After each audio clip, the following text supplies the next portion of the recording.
Tea with Coffee, Alternative Thought Conversations, and Season 2, Our Hair Story.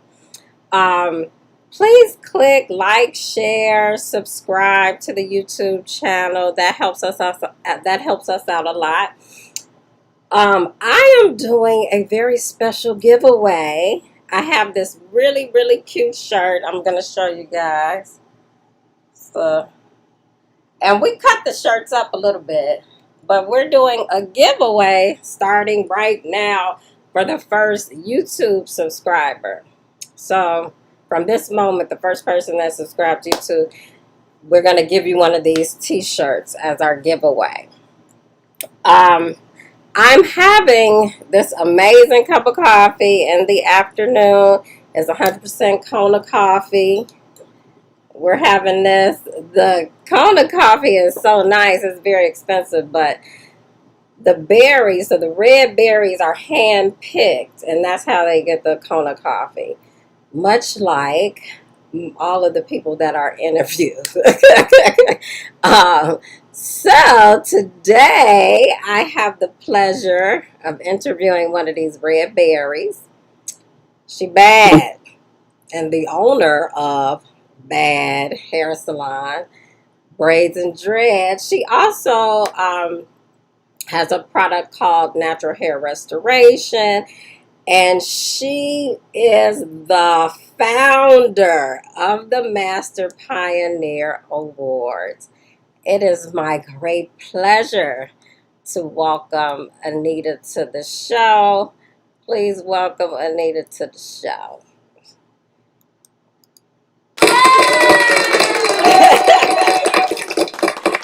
Thank you so much for coming, Anita. Hey, So, I just want to start out by just having you take us back. And I know you've been in the industry for over 3 decades now and leading the industry for over 3 decades. So take us back to the beginning.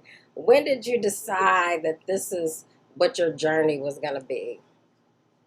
oh my gosh. Well, first let me say hey to everyone and thank you, Coffee, for inviting me to participate in Tea with Coffee. Absolutely. I'll probably be having some tea and coffee as well, but here it's about 7 o'clock in the evening and then I'll be up all night. I So, hear you. um, but wow, 30 years is a long way back. I think the thing that really pushed me to do hair is I was doing hair at home really for my family and close friends. And that was pretty much it. And I just loved doing it. I was working in corporate America. I was in the construction industry, actually. I worked as a project assistant for two different construction companies. One was called AJ Construction, one was called Lair McGovern. And I worked there for years. And I mean, I was doing okay. I was making great money, but I just wasn't satisfied. You know, it was like, oh God, this is just so mundane. Where's my life going? Blah, blah, blah. And one day I um I had started going to a salon in Brooklyn to have my hair braided. It was called Designer Braids and Trade. Marion Council George, a Mhm. master pioneer. And I just got sick of the job and I quit my job. And my boss was so nice and kind. He kind of hooked me up so that I can collect unemployment. And so I was moonlighting off that unemployment for a while. And I would just go in Marion's shop and hang out. And I started helping her promote her business because I was more into that in the construction end. And one thing led to another. One day she put me on someone's head to help her braid down because she asked me, she said, "Oh, I didn't know you know how to braid." And I was like, "Yeah, I do a little bit, but just family and friends."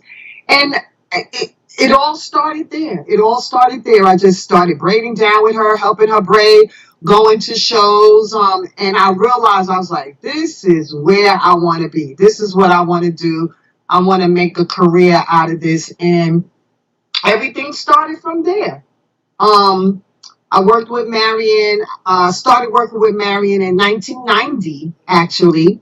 And I worked with her for 5 years. And then I decided that I wanted to move away from New York and I wanted to open my own salon. But I didn't want to do it in Brooklyn because, Brooklyn was already saturated with a lot of great natural hair salons and great braiding salons. And Marion was one of the first. And I said, well, I want to do this somewhere else. But I didn't want to move too far away from home. So I came to Richmond, Virginia, because I had a girlfriend here.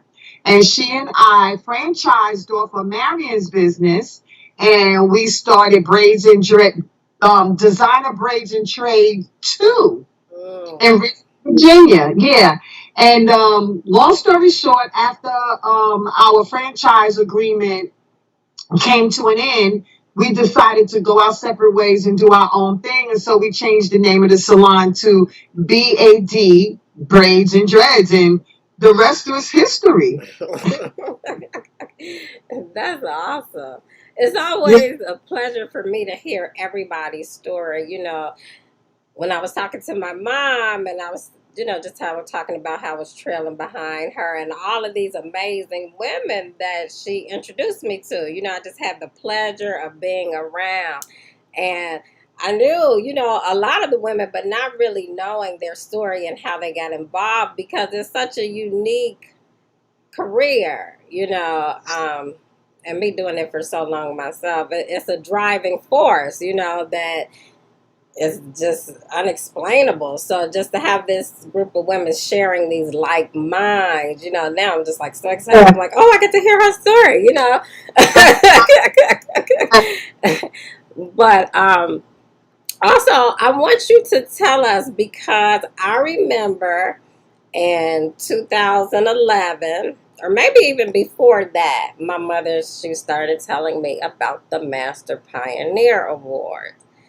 And I was like, oh, wow, that's amazing. That's like a really cool idea. I'm like, who thought about that?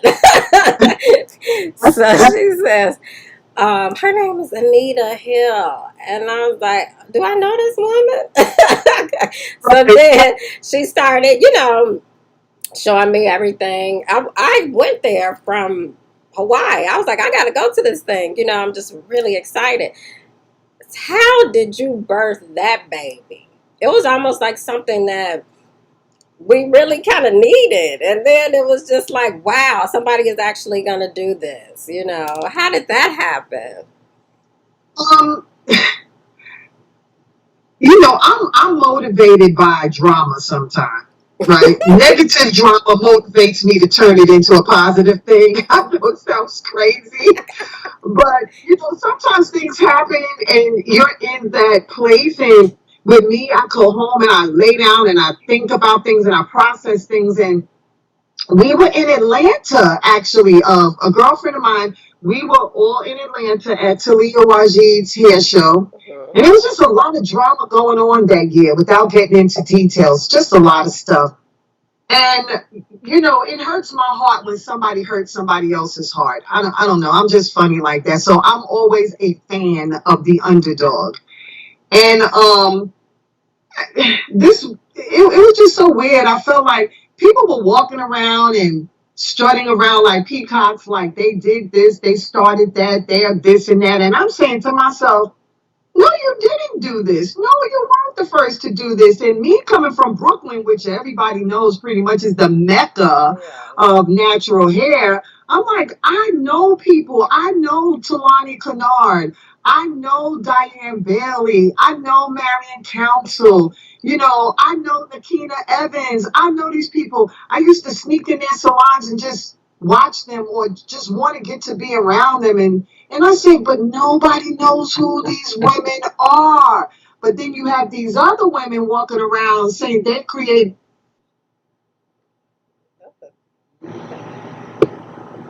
And I was like, Mom and I talked about it all the way home. And she said, you know what? You keep talking about this and talking about this. She said, why don't you do something about it? Like, and I'm like, what? And she said, it really was kind of her idea because she's like, do something about it. You keep talking about it. And I just kept thinking about it. And I said, you know what?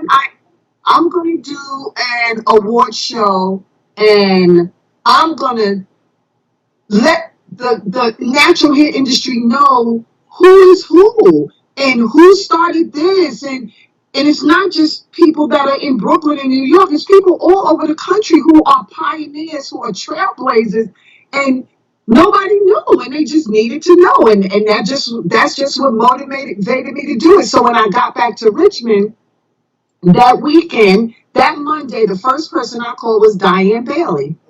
And actually, no, I think I talked to your mom about it first, just in passing. And I said to her at the show, and I was like, what do you think about a show or something that would bring attention to people and people in the industry? She said, oh, your mother's like, oh, I think it's a wonderful idea. I think that that's something that should be done. And I said, okay, I'm just trying to get a consensus here. And then when I got back home, I called Diane and I said, Diane, I want to do this. Do you think you would help me? And when I explained to her what it was about, she was like, oh my goodness, you got to do it. And any help you need, whatever you need me to do, I'm here. I'll help you. And that's how it all started. Oh wow. So when did you decide 2011 was going to be that first show?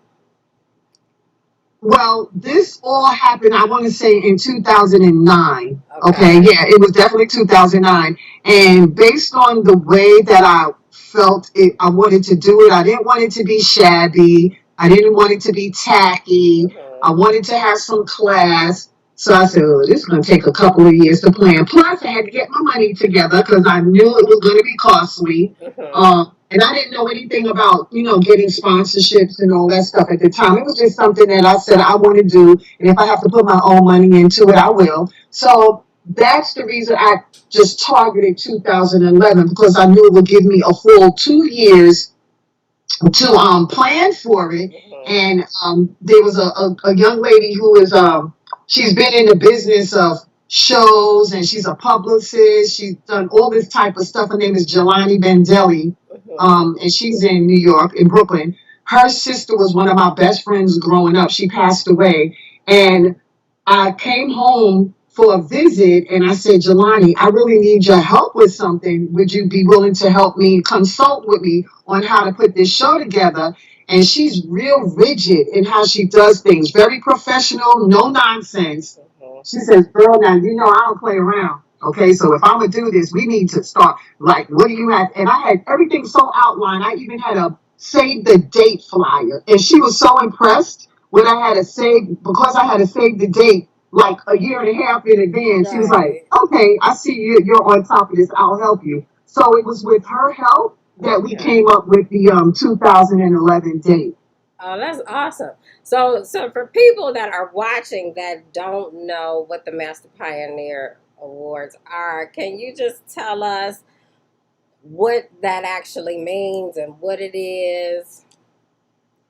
So Nadira Chase, she owns a Diva product. She's the one that kind of put the gave me the idea of the name. We were driving home from Atlanta that year, and she said you should call it the Masters. And I said, well, the Masters is a golf tournament because golf.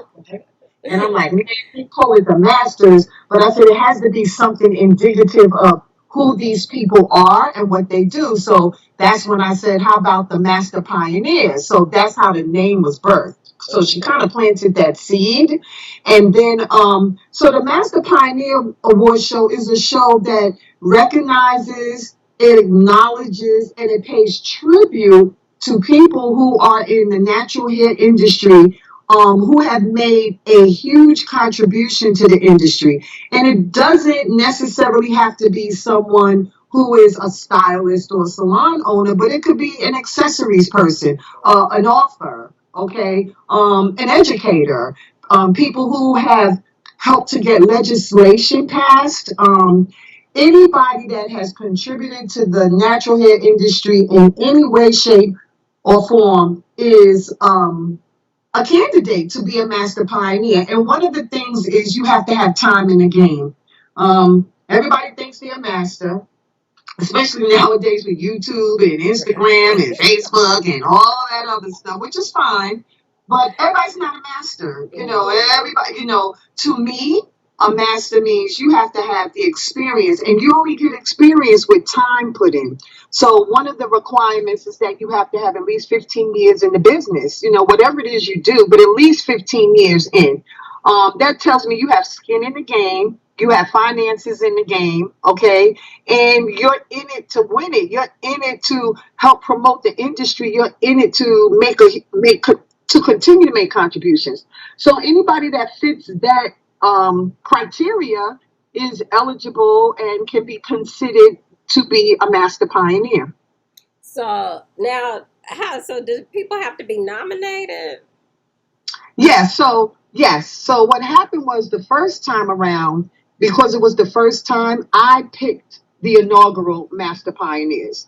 And I wanted to pick them because it was my show. I Right. mean, it was my money. It was my show.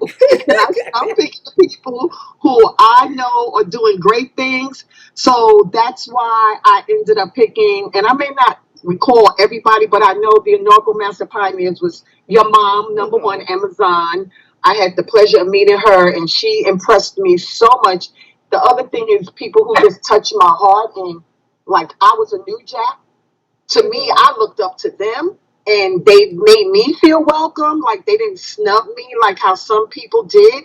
And Hmm. so Amazon, Nakina Evans, Diane Bailey, of course, my mentor, Marion, Council Hmm. George, Yes. Orrin Saunders, Marcy Walker, Talia Wajid, Talani, who Talani else was Kennard.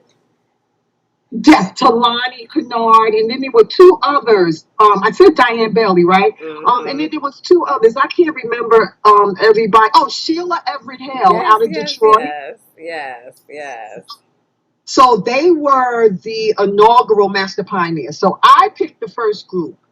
After that, then I went to them for them to give me their nomination. So Hmm. that's how we've been doing it so far. So now we have 29 master pioneers since 2011, and each person every year I go to them for five nominees, people that they know or people that they think that are um, should join the ranks. Yes, And for that's how we do sure. it now. So now the master pioneers pick the master pioneers. That's beautiful. I just Yeah. love it so much. And I've had the pleasure of attending two, one of which I received my award, and it's still just an honor for me to have received that award and just been a part of that sisterhood and almost like being indoctrinated into the Yeah. sisterhood because it really was um, like these women, I grew up with them, and I moved to the East Coast when I was 18, and I would go visit Diane, and I was very impressed by them. I thought, oh, these women are like as cool as my mother. You know what I mean? Like, so Yes. it was just a remarkable idea, especially when I think about in 2011, I was living here in Hawaii and I Hmm. really wasn't connected to the industry, after having been connected to the industry for pretty much all of my life. And I just kind of was watching, how the social media industry is kind of like taking over this kind of Yes. spawn of natural hair thing. And I was like, wow, really? This is what it's turned into. And it just seemed like when you came up with this idea, it was like the timing was so perfect for that, um, because all of the things that they're doing right now is like these people are the ones that paved the way, brick by brick by brick for hours and hours and hours and hours, and like nobody knows who they are. Like, what's going on here? So Yes. it's an amazing way to even kind of capture the culture of that industry. Yes. Um, and you did an absolutely amazing job. That was just like an amazing idea. I'm so excited to see how they continue for 2021. Are we doing 2021?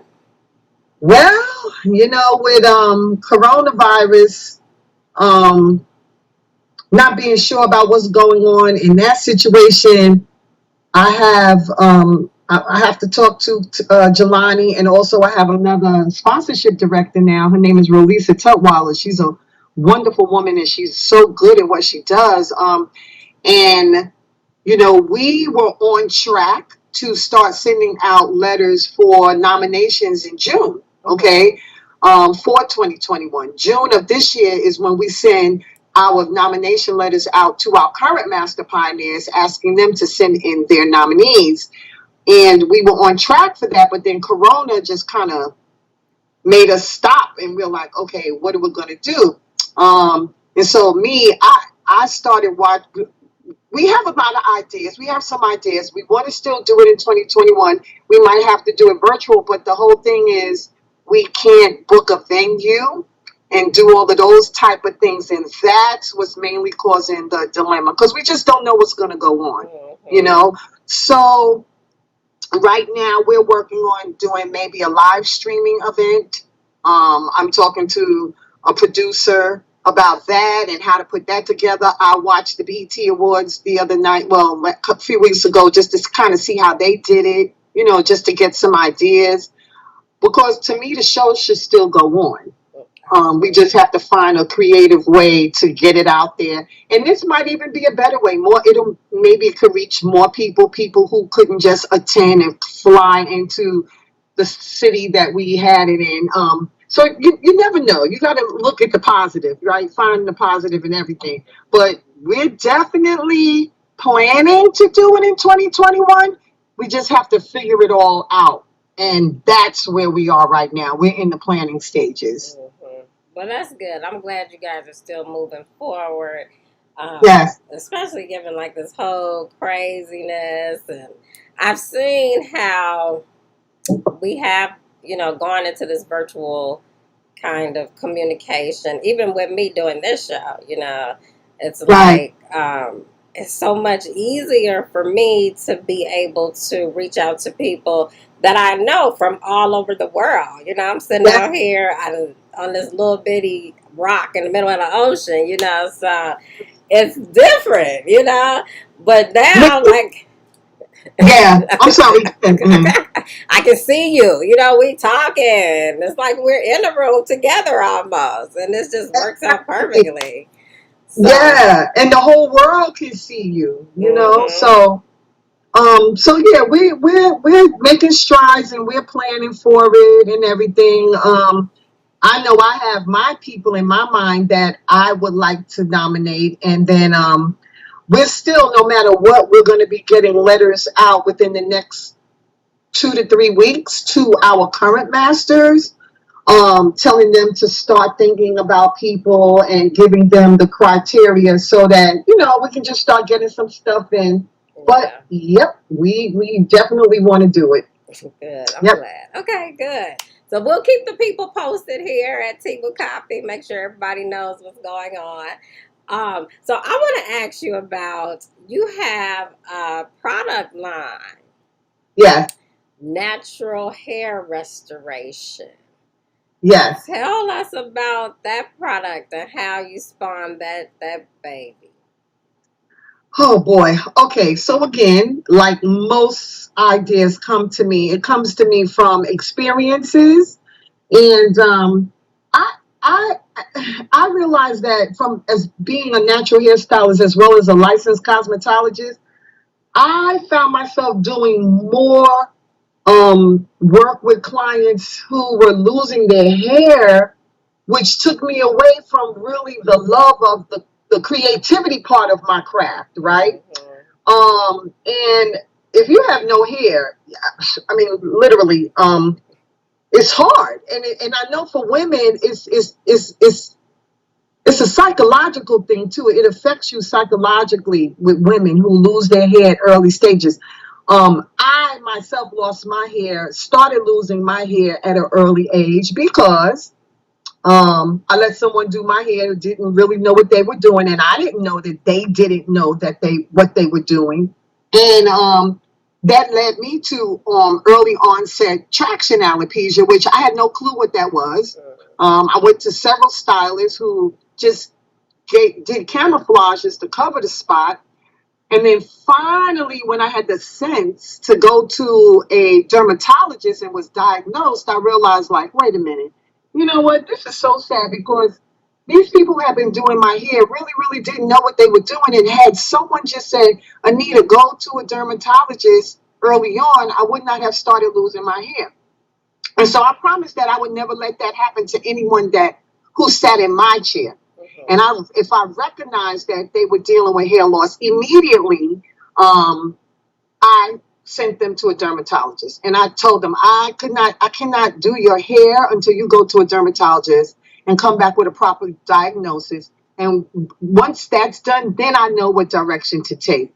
It's sad to me that a lot of cosmetologists or stylists don't take that approach because everything is about the money. And I get it, but at the same time, it's heart wrenching when women lose their hair. So I decided that instead of me looking for fixes and trying this product, trying that product, people kept telling me, "Oh, you should start your own product line." And I said, I'm not into making products. I like doing hair. That's too much work. Making products, figuring out what bottles to put them in, what kind of you're gonna put on it, what bag you're gonna put it in. Somebody gets mad if they think they're copying your label. I was like, oh my God, this is too much. I don't even want to do products. But then I decided I do want to make a product that focuses on hair growth. That was it. And I knew I wanted it to be natural, organic. I knew that I wanted it to be simple and easy. And believe it or not, I'm telling you the God's honest truth. I went to bed one night and I prayed. I said, Lord, you said in your word that everything that we need to heal us is on this earth. So I'm like, so you gotta have some herbs or something out there that'll grow some hair too. So I got up the next morning and I literally Googled herbs and essential oils that grow hair. The list was so vast, it blew my mind. It really blew my mind. So from there, I just started picking and choosing based on different types of alopecia that I was studying about. I just started picking different herbs that said will restore hair due to this, or an essential oil that will restore hair due to that. And I just started playing around with it. It took me about, nobody knew what I was doing except for one other person. I didn't share it with anybody.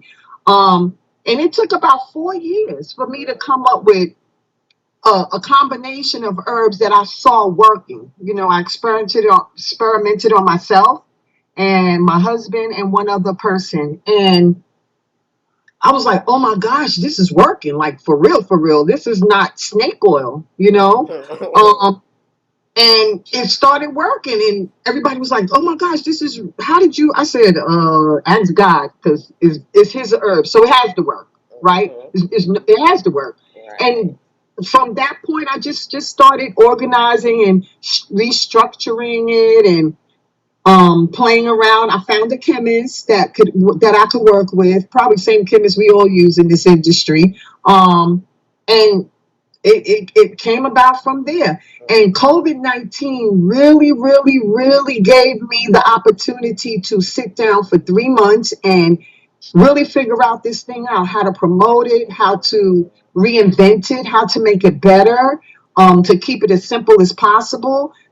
I just had the time to do it. And so that's where I devoted all my time and energy. And my head was clear. I didn't have to go to the shop and worry about clientele and all that stuff. So my focus was just clear. So that's pretty much where I am now with the product and how it came about. Oh, that's awesome. That's awesome. So I know you're a healer. You know, I think that's, one of the properties of being in the natural hair care industry. You have to be a healer. But I've worked with a company before and years ago, and it was about restoration, the product. But, one of the things that struck me about us as Black women is how we start to abuse ourselves, with the hair. Yes. And then over time, how those things affect us. Yeah. And how you could be having hair loss at a very young age because all of the abuse and the long term effect on that. And we do that a lot, Yes. um, and that's and our hair industry on the other side, the cosmetology, that one, it really um, did a disservice to us in a way that we were promoting this. It had to be straight. It had to be, and just all of that alteration just Right. beat up your scalp. Right. So, and that's like something that I don't think when the natural hair industry started to flourish and everybody saw how full and beautiful all these heads of hair was, and it's like, I want that, I want that. And it's like, you can't go from that to that. Right. But, just to be able to kind of like embrace that community and give them a healing from the head, because you have to stop some of the things that you do when you Right. start to heal your hair. So you can't keep wearing the wigs that are pulling it. You can't keep putting the chemicals on there. You can't. So you have to change, restore. It's not like just putting gel on the side. Now you gotta change the whole program. That's right. So That's right. I know Yeah. that you're doing with this product, doing this healing work too. That's what you're doing. Think I so agree with you because we are healers. If we're in this for the right reasons, and if we're doing what we're doing in this industry for the right reasons, whenever you put your hands on someone, especially their head, which is an extremity, and you're doing it to enhance, to comfort or whatever, we're automatically healers. So yes, I totally agree. And especially mentally, because when women sit in my chair who are really bald, and we massage and we talk, and I think that does so much for the mind. It does so much for the body, and it sends all of that positive spiritual energy into the scalp and into the body. And so we have to be so careful with what we say while we're working with our clients, with the touch. You have to create an environment that's happy, and light. And because the healing part, that's the main thing. That is the main thing. It relieves the stress, it takes away from it. You had a lady on one of your shows. I think she was a yoga. Was she a yoga instructor or? Oh, the Tantra Yeah. instructor. Nyasa, Oh, yes. yes. I loved her so much because it was about healing. You Yes. know, in a Yes. different way than what we do it, but it's still healers. Yeah. That's I think that's like the most rewarding part of that work is, making these styles look beautiful, but at the same time really just saying, sis, dig in, we're gonna unveil. And Yes. then you get to see how beautiful you actually are, because you don't believe me. You know what I mean? That that process is just it's like what kept me doing that for all of those years and doing all of those hours. Be doing this for 20 hours a day. And just Know the it. drive of being able to get us together as a Yes. sisterhood. So Yes. Yes. it's amazing work. It And is. And it's hard work. Like you said, it's hard work. I remember during the inaugural Master Pioneer Award, when Talani Kennard got up to receive her award, and she just said something that I'll never forget it, because she just went on and on, and she said, people don't realize how we have put thousands and thousands and thousands and thousands and thousands and thousands and thousands and thousands of hours. And she kept going on. And people just started clapping. It like almost brought tears to my eyes, because yes. I'm like, you know what? Oh my God. We have spent thousands of hours working with people, healing people, helping people, enhancing their look, giving people back their self-esteem, Mm-hmm. helping them find their happy place. We do that, you Yes, know? yes, yes. Oh, Anita, it was such a pleasure to have you on the show. Oh, this was Um, so fun. yes, and I'm just really excited to attend. Hopefully, I can attend the Master Pioneer Awards this year. Um, Yes. and I want you to stay with me while I introduce my next guest for next week. So, Okay. thank you, And everybody. what before you Yes, end, I want yes, to say that once we get over this COVID pandemic and we move forward, I hope everybody stays blessed and safe. But you know what would be great to have the Master Pioneer Award in Maui. absolutely. Mhm. I'm down for that. Yes. Oh my God, that's gonna be amazing. Oh, That we would be gotta do fabulous, this. right? We have to do that. Yes, We for have to do sure. that. Just put Yeah. that out in the sphere. I can already see it in my mind's eye. All this fun we gonna have. That's right. Oh yes, it's happening. I'm ready.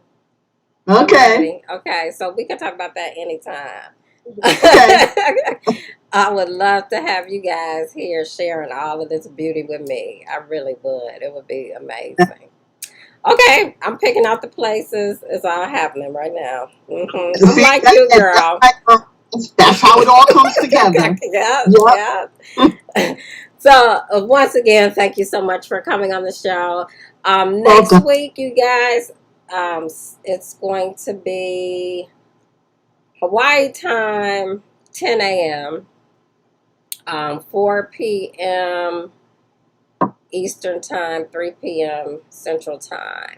Next week's guest, Marion Council George.